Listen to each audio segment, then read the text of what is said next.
So good morning, class. Good morning, teacher. Good morning, classmates. Okay, so maaari na kayong umupo. So ngayon, bago tayo mag-start is meron tayong mga classroom rules na kung saan dapat nating susundin habang tayo ay nagtuturo or nag-aaral. Okay? So una ay ang Prepare yourself to learn. Give respect to everyone. Make good choices. Do your best. Ask questions. Stay focused and safe. So habang nagtuturo si teacher ay dapat natin tong tatandaan. Okay? Okay. So, bago ako dumako sa ating game is sinong nakakaalala ng pinag-aralan natin last week? Wala po. Wala. So dahil dyan is magkakaroon tayo ng recap or review. So sino nakakaalala ng addition? Okay, how about subtraction? Multiplication? Division? Okay. So kung maalala nyo talaga, ano yung sagot dito? 5 plus 5? 10. Oh. 6 plus 2? 8. 5 minus 2? 3. 10 times 2? 20. Tapos 12 divided by 4? 5. Isa pa? 3. 3. Okay, so palakpakan natin yung isa't isa. Okay, so dahil dyan is magkakaroon tayo ng laro na kung saan tatawagin natin siyang Queen Yasmin Problem Game. So yung mechanics natin dyan is meron tayong mga problems dito na kung saan sasagutan ninyo. Yung mga papel na hawak nyo is yan yung mga sagot sa ating tanong. Okay, na kung saan, for example, sa 10 divided by 2 is 5. Yun yung sagot. Okay, so hanapin nyo yung 5, tapos ididikit nyo dito. Okay, so nagigets nyo ba? Opo. Okay, so maaari na kayo mag-start. Magdikit. Ay, wow. Ako rito? Okay na.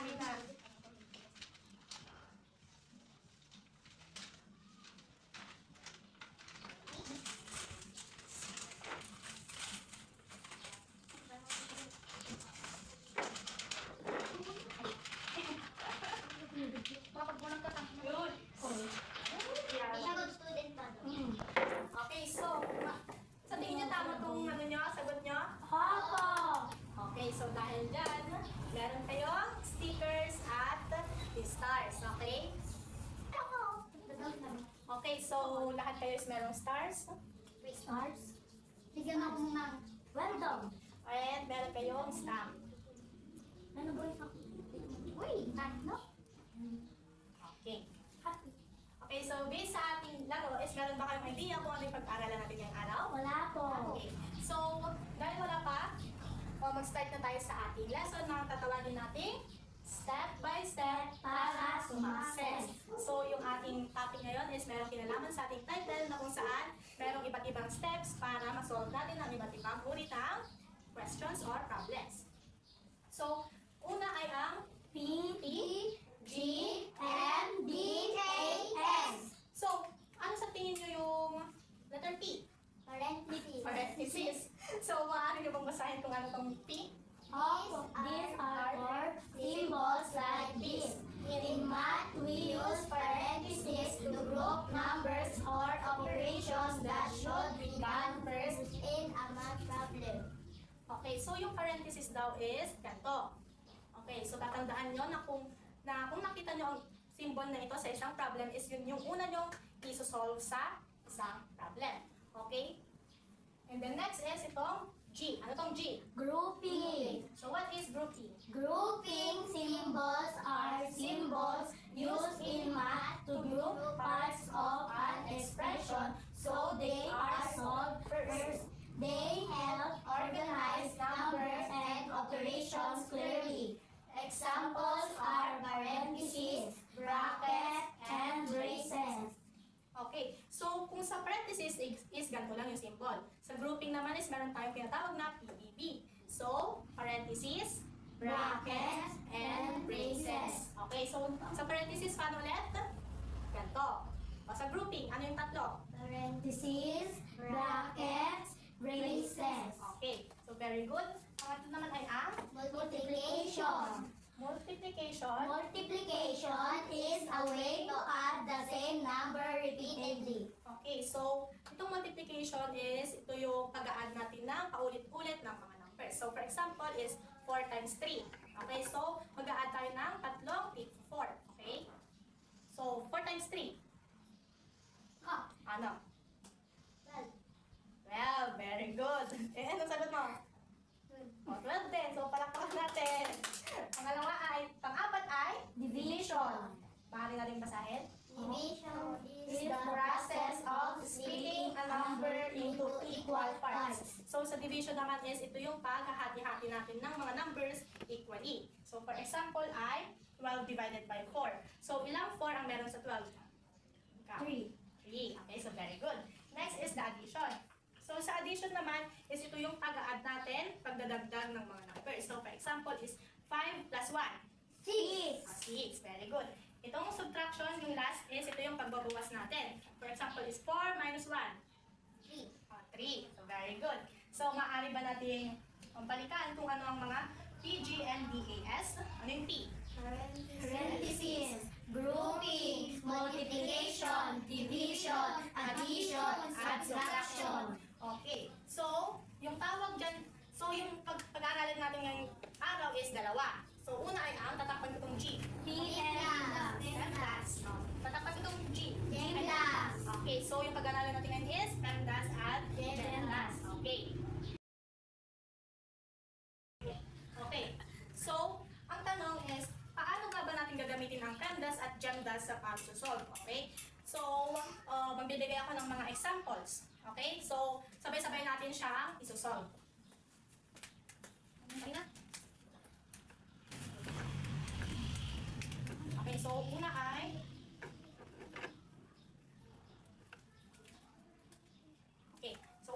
so ang unang example natin ay 12 divided by 3 plus 3. So, alin dito ang una natin isosolve? Parentheses. Okay, so nasa parentheses. So, yung nasa parentheses natin is 3 plus 3. 6. Okay, so 6. Tapos, itong 12 at divide is ikakapi lang natin. Okay, so 12 divided by 6. 6. 3. Tama, 3. Okay, so ang sagot natin is 3. Ulitin natin. 12 divided by 3 plus 3. 6. Tapos 12 divided by 6 equals 3. Okay, so nagigets nyo ba? Oh. Opo. Okay, so magtatagog ako or magtataas kayo kung sino yung gusto magsagot, okay? 5 times 3 plus 5. Okay, so sinong gustong magsagot? Ikaw, okay. So, ano dito? Anong unahin natin dito? 3 3? plus 5. Okay, 3 plus 5. 8. Okay, 8. Tapos anong gagawin natin dito? Okay, kakaki.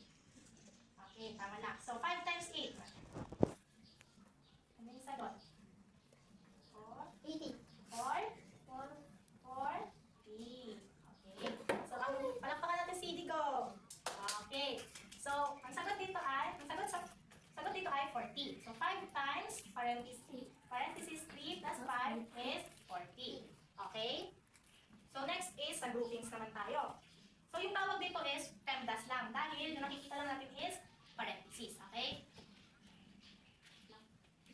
Okay. Tsaka yung color. Okay na. Okay. So, ano sa tingin nyo yung... Okay, so ano sa tingin nyo yung uunahin natin dito? Nasa parenthesis. So, ano yung nasa parenthesis? 5 5? times 2. Okay. 5 times 2. 10. Okay, so 10. Tapos, yung susunod natin is yung nasa ano pang tawag dito? Brackets. Okay. So, yung susunod natin is nasa brackets na plus 3. So, 10 plus 3. 13. Okay, so 30. So, nagigets nyo ba? Opo. Okay, sure na kayo. Opo. Bago tayo mag-activities, babalikan natin itong mga to. Okay. So, yung step 1 natin is i-identify natin kung parenthesis or grouping yung nasa problem. Paano ulit pag parenthesis? Ano to? Yan, ganito. Pag grouping is meron tayong tatlo na tinatawag nating PBB. So, ano yung PBB? Parenthesis, brackets, braces. Okay. Susunod naman is itong MB. Multiplication at division. So, titignan nyo lagi kung ano yung nauuna. Kung multiplication ba o division. For example, 2 divided by 2. Ano yung una natin isosolve? Times o divide? Times. Okay. Paano naman kapag 6 divided by 2 times 3? Divide. Divide. Okay. So, dito naman sa addition and subtraction is ganun din. Titignan nyo muna kung ano yung nauuna para yun yung una nyo i-solve. For example, 1 plus 1 minus 2. Ano yung unay nyo? Addition. Addition. Paano pag 2 minus 1 plus 1? Subtraction. Subtraction. Okay? So, step 1 ay parenthesis or grouping. Step 2, multiplication or division. Step 3, addition or subtraction. Okay, so naiintindihan nyo ba? Opo. Okay, so excited na kayong mag-quiz. Opo. Okay, so bago yun is magkakaroon tayo ng activity. So itong activity na to is meron akong ibibigay sa inyo ng mga papel na kung saan isosolve ninyo, okay? Tapos, pag nasolve nyo na, is ididikit nyo siya kung sa PEMDAS ba siya or sa GEMDAS siya. Okay. Naintindihan nyo ba? Opo. Naintindihan nyo ba? Opo. Okay. Tapos hindi ko lang nakapugo. Ulit man. Okay. So, bibigyan ko kayo ng tigda-dalawa, okay? Okay, so,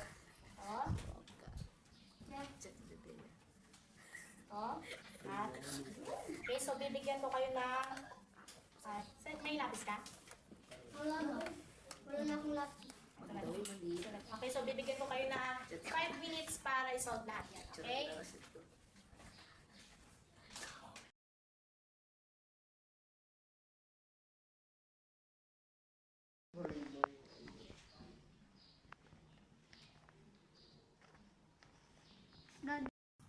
Masama yan. Okay. Sagatan? Yan ang sagot.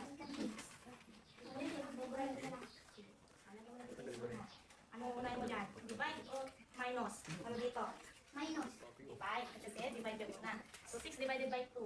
3. Nalagyan mo 3. 3. Tamang Ano ko sagot. nalalay? Yan. Susunod. Ano to? Ito yung unahin mo? Hindi. Ayan. Ayan. So 8 minus 4. 4. 4 plus 6. O, 10. Lagyan mo 10. Okay, so sino nang tapos? May tapos na? Wala pa po. Wala pa. Okay. Nakalin pa nila? Sino nang tapos sa inyo? Tapos na ang lahat. Okay, so sinong gustong unang magsagot? Ikaw. Digo, punta ka na dito. So, saan mo siya ilalagay? Sa PEMDAS o sa GEMDAS? Okay, PEMDAS. Tapos itong isa naman, saan mo siya ilalagay? PEMDAS o sa GEMDAS? Saan ulit? Okay. So, okay na. Tatanggal na. I-check natin na.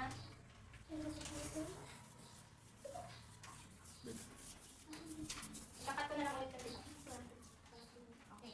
So, sa tingin niyo, tama ba yung sagot ni Digong? Opo. Okay, so ano natin na? Ano yung una natin dito? Divide. 6 divided by 2. 3. 3. Tapos 10 minus 3. 7. Okay, so tama siya. Dito naman is 10 yung sagot niya, which is also tama. Okay, so dahil dyan, palakpakan natin si Digong. And meron ka ulit, stars at stamp. Okay, so sino yung gustong sumunod na, okay, ikaw. So, saan mo ilalagay yung sagot mo? Kung mali, hindi bibigyan isa. Hindi, bibigyan pa rin. Pero ganito lang. Pagyakas siya.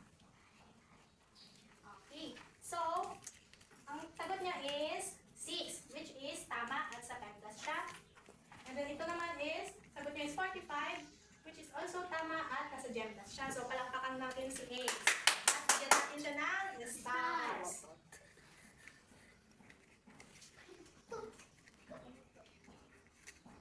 Okay, so, yung last is si Yasmin. Okay, so, okay, and, okay. So, yung sagot, ano yun? Okay, so, sure ka na dito? Sure ka na sa PEMDAS yung sagot mo dito? Pwede mo pang ibalik. Madam. Ikaw? Sige, gusto mo tutulungan? Sige. Sige.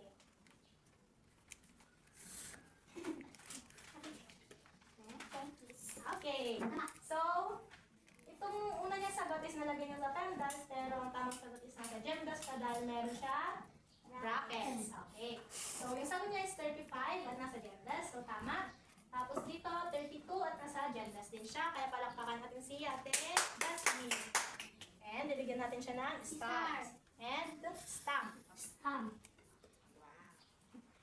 Okay. So, nag-enjoy ba kayo, class? Opo! Okay. So, bago tayo umuwi, magkakaroon tayo ng quiz. Sino excited dyan? Yes, okay, perfect. So, dahil dyan, is bibigyan ko ulit kayo ng 5 minutes para ma-perfect nyo yung quiz nyo, okay? Okay, so ito yung mga sasagutan nyo, okay? And bibigyan ko kayo ng 5 minutes. Okay.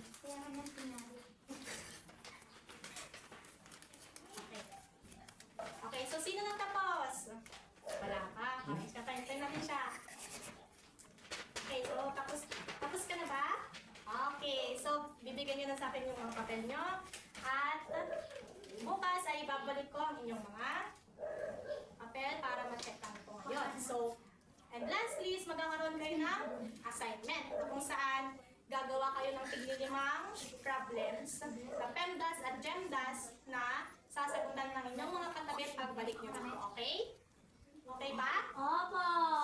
Okay. So, bago tayo magtapos, is meron tayo prize dito. Yay! Kung saan, ayan na kayo. Opo! Okay. So, dapat dito is, pipili kayo ng numbers. 2 number from 1 to 10. Tapos kung ano yung mapipili nyo is yung prize nyo. Okay? Okay. So, sino gusto mo una? Sino gusto mo una? Sino gusto mo una? Ikaw. Pero may tanong muna ako. Ano yung dalawa nating pinag-aralan? Ano to? Ano yan? Pendas. Tapos ito. Pendas. Okay, so dahil dyan, palakpakan natin siya. At hindi ka na dito sa harap. Pipili ka 2 number. 1 to 10. Pili ka. Ano? Pili ka 1, 2, 3, 4, 5, 6, 7, 8, 9, 10. 4. 4. Tapos? 4 tapos? 6. 6. Pero mamaya natin ano yun ha. Upo ka muna. Pumili yung 4 at 6. Matandaan mo yan, okay? Susunod is si ikaw. So, tatanungin ko, ano yung laman ng groupings? Ano yun? Parenthesis. Paano yun? Parenthesis? Bracket. And? Braces. Okay, yung sa parenthesis naman yung isa. Paano yun? Okay, so very good. Palakpakan natin siya. At pipili ka ng 2 numbers. Ano? 10. 1. 10 at 1. Okay, tandaan nyo yun na. Ikaw naman ate. 6 na akin. Last. So, yung tanong ko sa'yo is, ano yung mauuna kapag yung problem is 3 plus 2 minus 5? Ano yung mauuna? 3 plus 2 minus 5. Okay, so very good. So, palakpakan natin si ate. At pipili ka na ngayon ng numbers na 2. 2 at 8. Okay. So, magsisimula na tayo. 4, 6 akin eh. Ano to? Kanina to? 8. Wala! Di sa akin yan. Ilan na to? 4, 8. Ano sa'yo eh? Ano sa'yo eh? Itong 1. Kanina to? Sino kayo nakakuha na? Sino nakakuha ng 6? Ano na?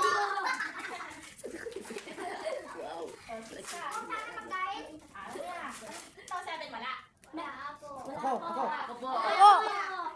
Ang bibigay ko na ito kay ate ko. Ito, 9 wala. Ito, 10. Wala ako. Ay. Wala. Ito. Ito. Kuha ni Digo. Ay! Ikuha na. Ito, kanina to? Jasmine. 2. Okay, so, pwede naman kung gusto mo, i-share mo yung isa sa kanya, tapos bibigyan ka na ng isang pagkain. Hindi. Hindi. Bibigay ko kay ate ko. Ito. Gusto mo, i-share yung isa dyan. Kaya sa kanya, para Hindi. may... Okay na lang yung pink. Bibigay ko kay ate ko eh. Sige, mamaya. Mamaya, okay. So, sino gusto na ito? Ako. Okay. Okay na kayo. Dan ka na. Dapat magbibigay sa kanya. Isa. Magbibigay. Magbibigay sa isa. Sige, mamaya. Okay, so, sino ka dyan? Pizza. Pizza. Pizza. kayo. Sige, pizza. Thank you, teacher. So, nag-enjoy ba kayong araw? Opo! So, ating mga kamay. Iwagay-way at sabihin na bye-bye! Bye!